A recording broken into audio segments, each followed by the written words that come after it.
He was really loved by all. Heartfelt and touching to realize that they'd put the bottle in there almost like sprinkling his ashes. A washed up bottle containing a homemade memorial to a loved one. It's not what Tsawwassen resident Peter Skur was expecting to find one recent morning while searching for driftwood near his home. Now that bottle was found here on the beach that's along the shores of Boundary Bay, just steps from the U.S. border. Can you show me where you found these? So I found these are the pictures, and this is the bottle that it came in, and it's just around the corner. And I found them, just down here, basically right about here, because the tide was right here. He says he almost overlooked it until it turned over in the water, and he could see something was deliberately stuffed inside. These were all wrapped up inside. Photos and Christmas cards, some dating back to as early as 2005.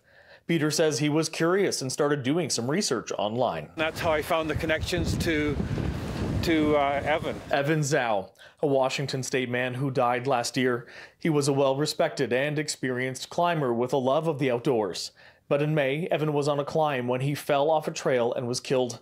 He was just 22 years old. He loved the outdoors and rock climbing. He was active in the community and really had a passion for life. And he was generally loved by everyone. Claire was able to trace the sender of the bottle to one of their closest family friends who live in Canada, but weren't able to attend the funeral or see his grave due to COVID-19 related border restrictions. She did something incredibly touching on Christmas. The carefully prepared bottle was sent off from the White Rock Pier in honor of Evan's love of the outdoors, a send-off Claire describes as befitting. Our friend sending out the bottle and then Peter finding the bottle made us feel more connected. On top of being an avid outdoorsman, Evan was also an accomplished academic, graduating high school with a full international baccalaureate and more recently completing his degree in informatics from the University of Washington.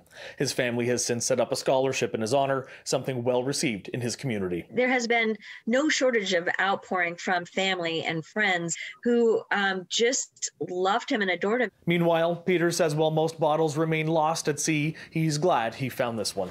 And know that the celebration has taken on another step.